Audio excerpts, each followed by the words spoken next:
3, 2, 1.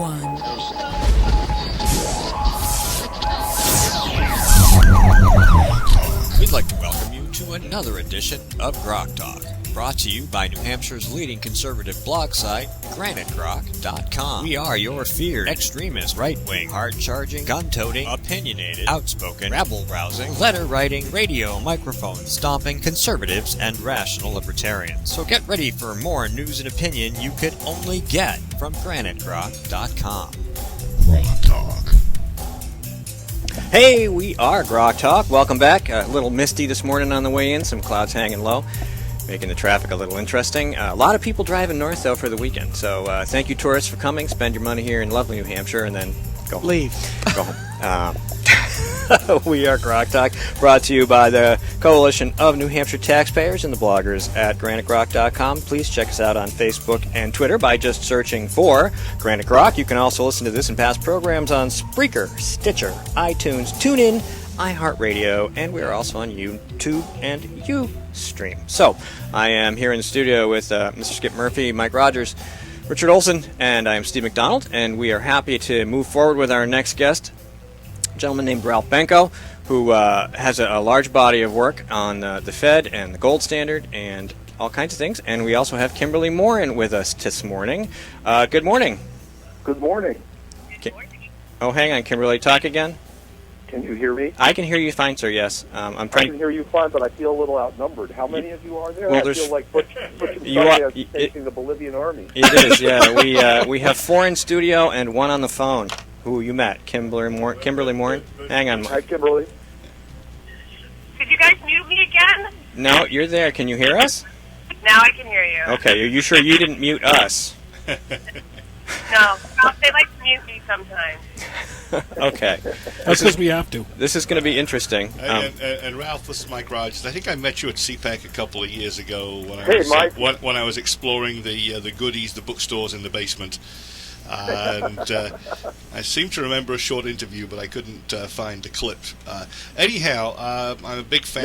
Never quote me to me, Mike. I wouldn't dream of it. I'm a big fan of sound money, and I know that's one of your hot topics. But what have you been writing about recently, or that you'd like to tell our listeners about? And then let's sort of branch off from there. Well, I write a lot about the Fed. I met with Kimberly at the Jackson Hole Summit, which was a counter conference in Jackson Hole, Wyoming, to the Fed's annual gathering, the Fed's 31st Woodstock, and we had a counter conference with a group of people who were less impressed with the Fed than the Fed is with itself.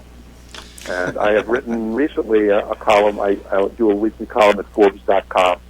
Your listeners can Google Ralph Benko, B as in Bravo, E, N as in Nancy, K-O, and Forbes.com, and they'll find my column stream called A Golden Age.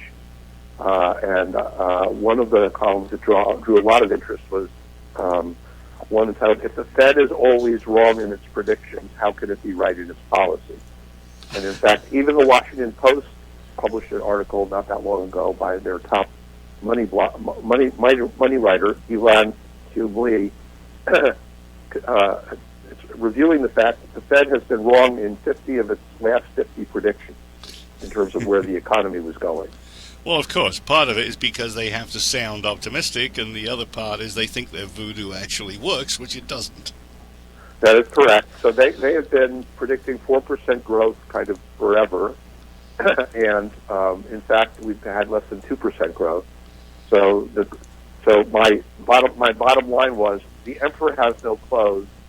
There's been an important commission introduced into the House of Representatives and passed by the House Financial Services Committee that is called the Centennial Monetary Commission, co-sponsored by Kevin Brady, Vice Chair of the Congressional Joint Economic Committee, and John Cornyn, co-sponsored by Ted Cruz and Rand Paul in the Senate, to do a complete and thorough review of how the Fed has actually done over its 100 years of history, when times have been good and when times have not been good, and what the Fed's role in that.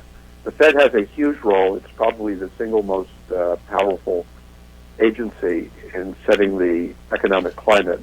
And for 15 years, we have been in what I have called in other columns a little dark age of economic growth. We've had stagnation for almost a full generation, for over 15 years now, and it doesn't seem to be ending, and it's really grotesque.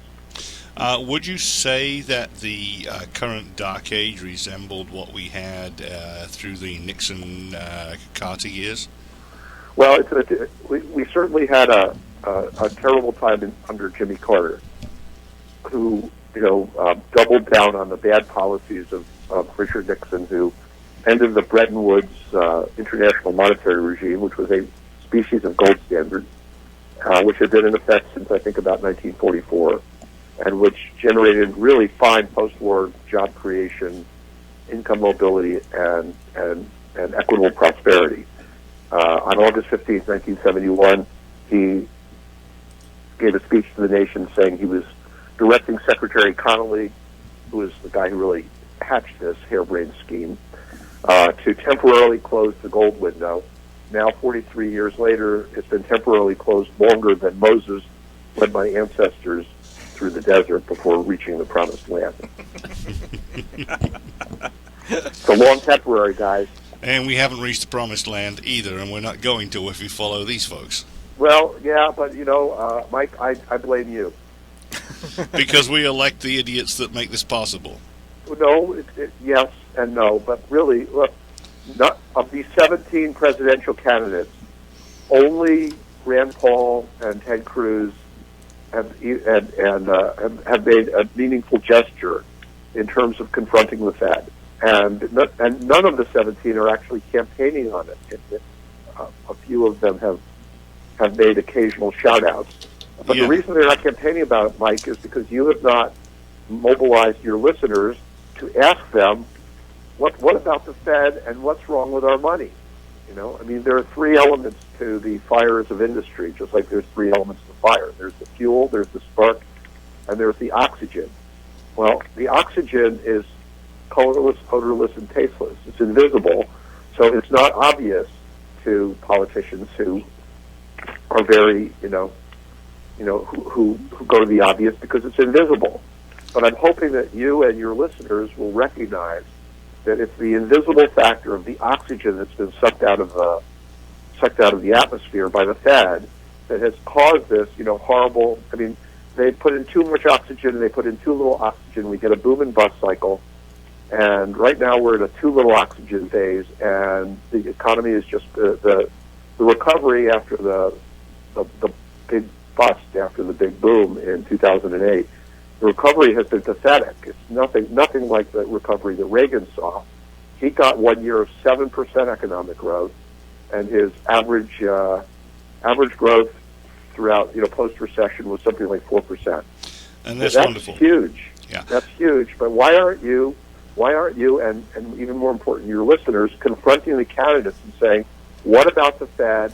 What about the role of good money? I like good money rather than sound money, because sound money sounds like Ebenezer Scrooge, And I like Ebenezer Scrooge after the visit from Christmas Future, but most of the time he was a miser. And those of us like me who are in favor of the gold standard are not, in fact, misers. This is not a council of austerity. It's a council of equitable prosperity.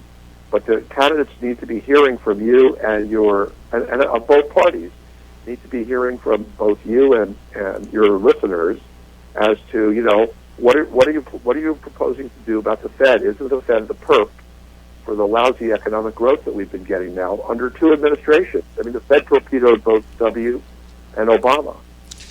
Well, they have, although I think Obama encourages their printing. But hang on, I'm going to pass it over to Kimberly because she's patiently waiting to get a word in edgeways, and she's not actually in the studio. Wait a minute. Are we Kimberly being patient? Are we talking about the same Kimberly? Yes, we are. She's a very well-mannered young thing. Okay. Right.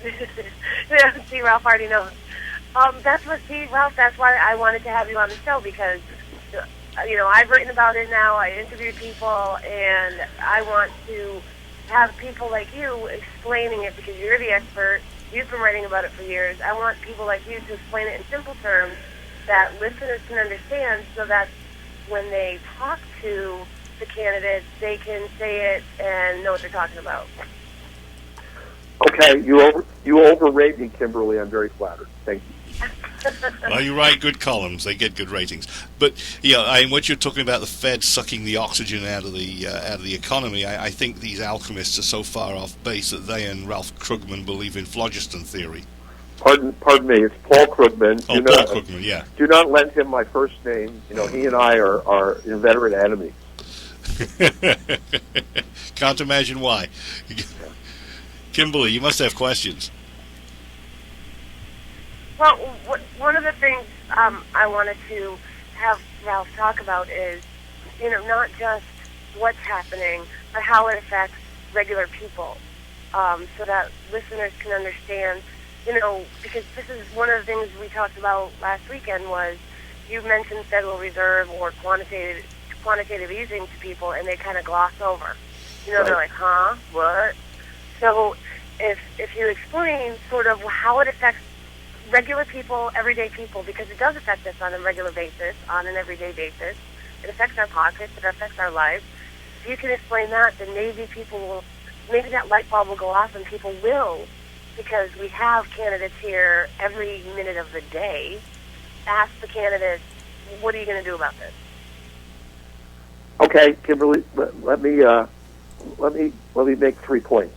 If I can remember all three, I'm no Rick Perry. Number one, and by the way, that's a tease. I like and admire Rick Perry a lot. That's funny. Go ahead. Okay. The first thing is, why do I think it's the Fed? What is the evidence? And that is, 15 years ago, the economy fell out of a good cycle. Okay. And the fact is, yes, whatever damage that Mr. Obama has, as well-intentioned as he is doing to the economy, he didn't, his new policies of Obamacare and regulatory pressure and so forth didn't begin to kick in until just a few years ago. So what happened 15 years ago?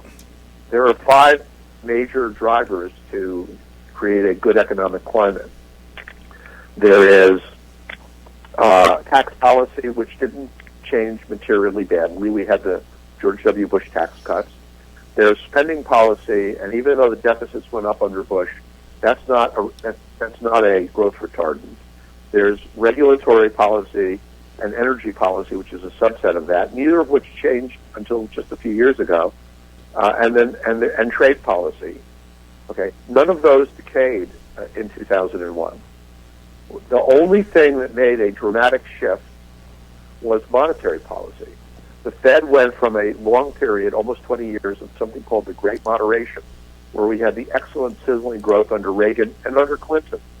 George H.W. Bush's growth was not good because he raised the capital gains tax and he raised taxes and he broke his tax pledge and precipitated a recession. But between Reagan and Clinton, America added 39 million new jobs. I mean, just under Reagan, we added more jobs than the population of West Germany, back when there still was West Germany. It was extraordinary. So the one thing that really changed in a dramatic way 15 years ago was monetary policy, and it did. Everybody concurs in that. It went from the Great Moderation to a boom and bust cycle and the terrible little dark age that we've been struggling through ever since. So that's why after having looked at all this stuff, and I'm not an economist, but I know a dreadful number of economists. They're like Pokemon, got to catch them all. And I've got almost the complete set, except for Paul Krugman, who's actually gone out of the economics racket into the propaganda racket, and Brad DeLong, who is a super neo-Keynesian hysteric. So I know most of the rest of them, and there's pretty much a consensus that the Fed has lost its bearings and entered uncharted territory. So let me anchor that. The perp is the Fed. The perp is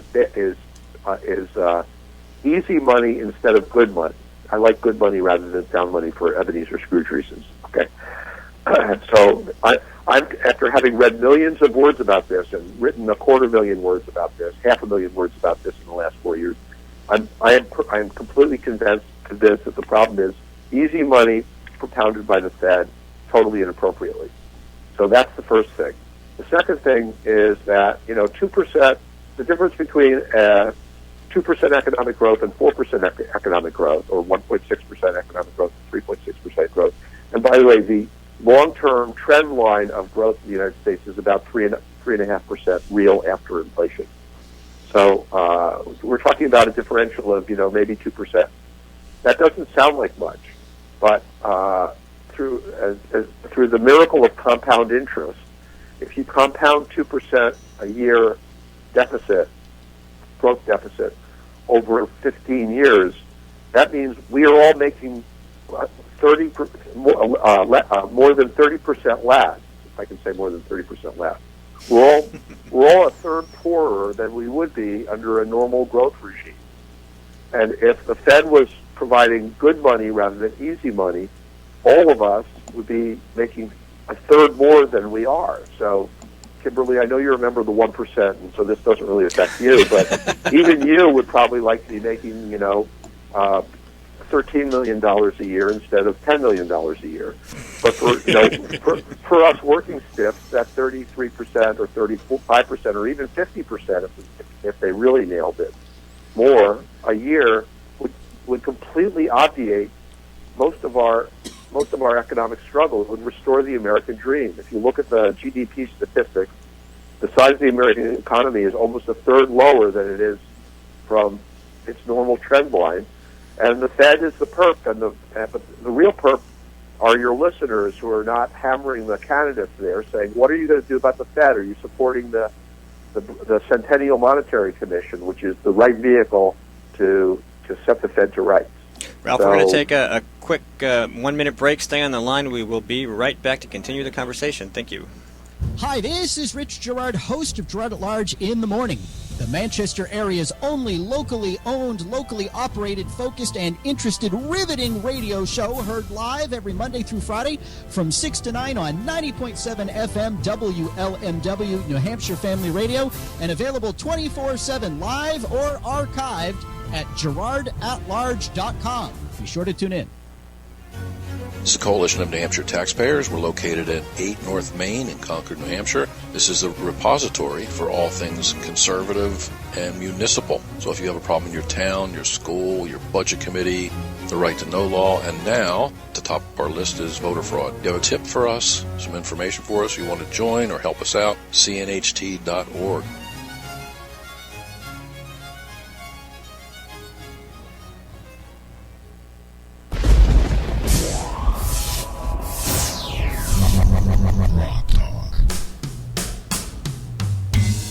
This is GrokTALK. We are talking to Ralph Benko. We have Kimberly Morin on the line. And, of course, Skip, Mike, and Rick are in studio. Hello. Hello. Did I turn you up? Yes, I did. All right.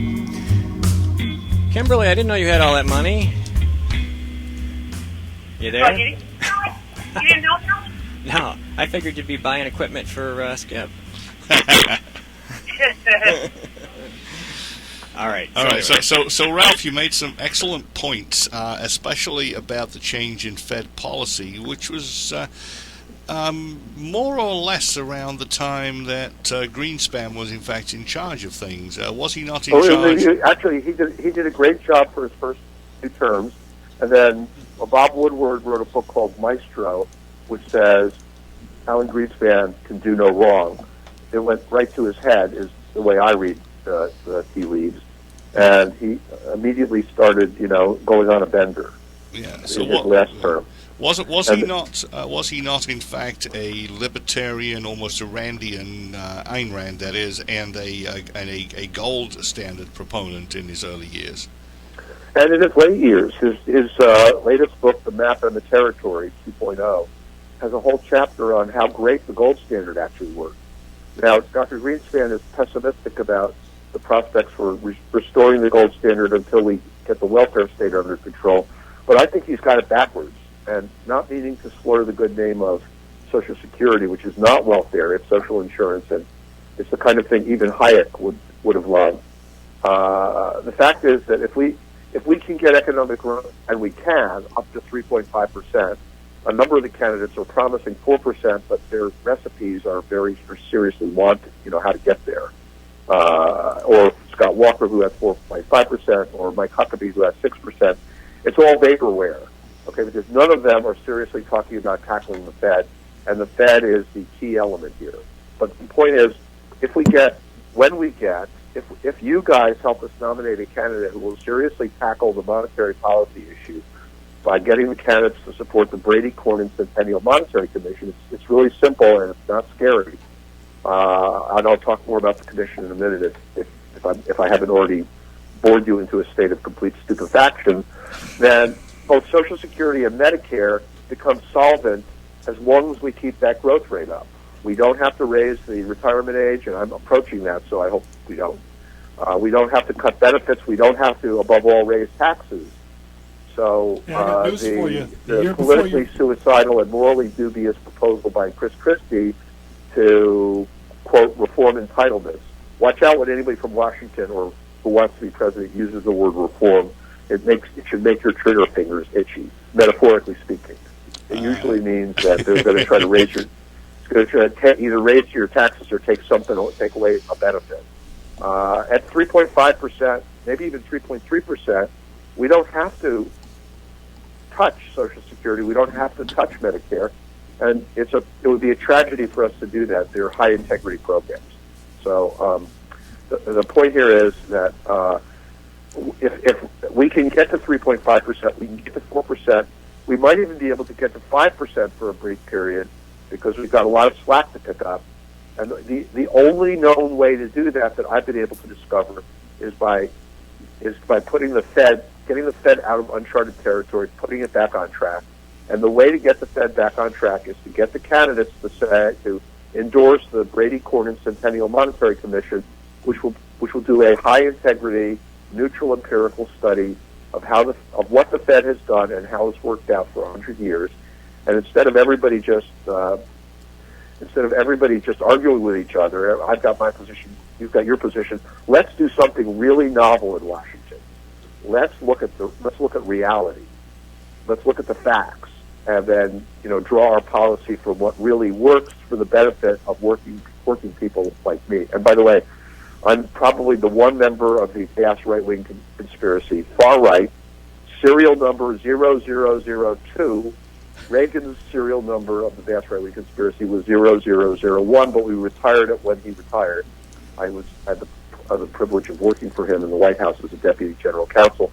So I have the lowest operational serial number of the vast right-wing conspiracy. Nobody gets to the right of this, okay? Especially on money. Especially on money. And I'm a dues-paying member of the AFL-CIO. That's a combination. It's probably the only one. But the fact is, I am in total solidarity with working people. I'm a working guy myself. I am in total solidarity with working families who are the real victims of this. Because if you look at what economists call the Gini coefficient, that's Gini, not like the genie out of the bottle, or not like I Dream of Jeannie by Kimberly, then we are, median family income has flatlined since directly when Nixon closed the gold window. The American dream died on August 15th, 1971. Median families have flatlined in terms of their income, whereas the rich have gone up in a hockey stick fortune, because this really benefits this easy money policy really benefits the rich and really prejudices working people like me. All right, let me throw in two real quick questions here, Ralph. First of all, what was different between the late 90s and the early 2000s, both of which were under Greenspan, because there was a bubble blown right then? And secondly, what's the difference between the damage the Fed did before and after the gold window was closed? Well, as I said, in the first two, if you look at various indicators that are too tedious for me to actually talk about on the radio, it's quite clear that Greenspan sustained the policies of the great Paul Volcker in what was called the Great Moderation through the 90s. And then late in the 90s, or early in the 21st century, he went off on this boom and bust cycle. He created the NASDAQ bubble and bust. He created the housing. He and Bernanke created the housing bubble and bust. And they really thought, I think, just reading the tea leaves, that housing prices could not go down because they'd never gone down. So if they pumped up that bubble, everybody would be house rich instead of house poor. I lost my house in the pop, by the way, so I take this very personally. So that seems to be the differential between the early Greenspan Fed and later Greenspan Fed. Does that answer your first question? Sure. So I was just wondering where the easy money came in, but okay, that's that. And then what's the difference between before and after the gold window? Because the Fed did damage both sides of that event. I'm not.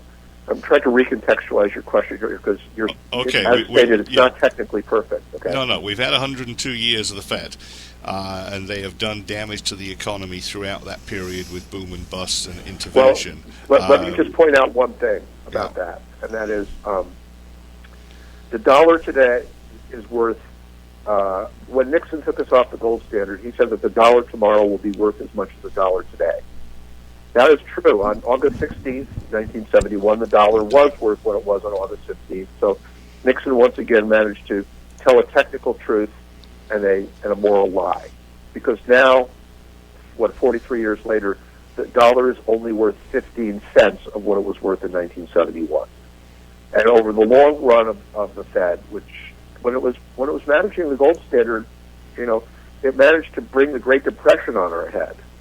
Because it wasn't a real gold standard. It was a bizarre caricature of the gold standard called the gold exchange standard, which actually did cause the Great Depression. But the gold standard itself absolutely did not.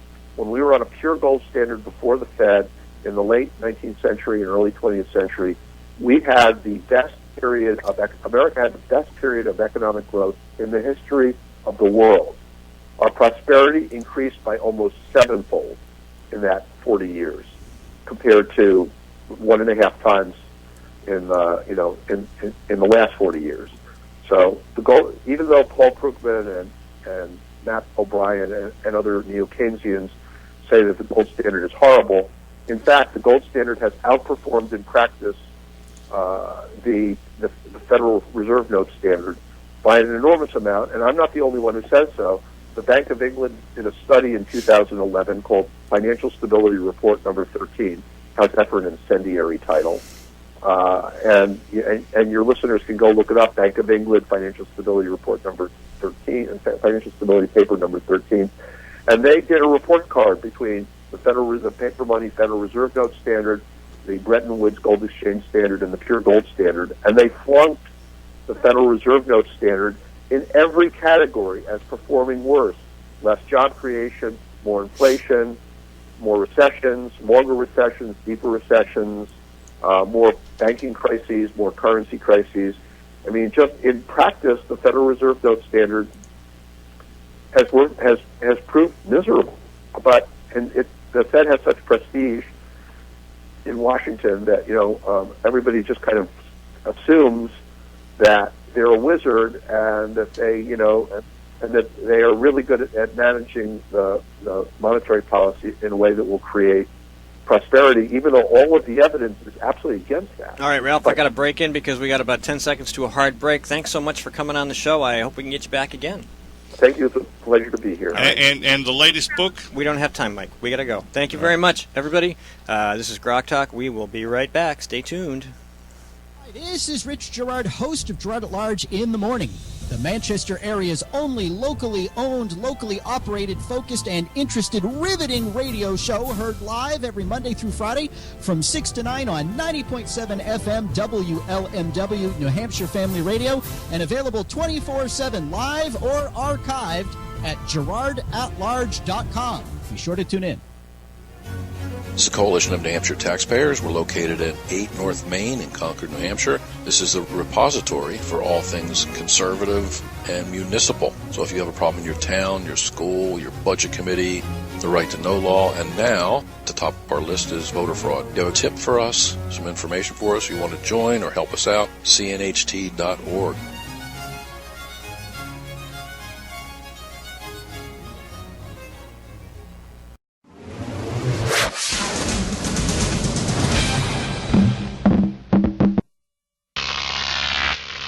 Croc TV.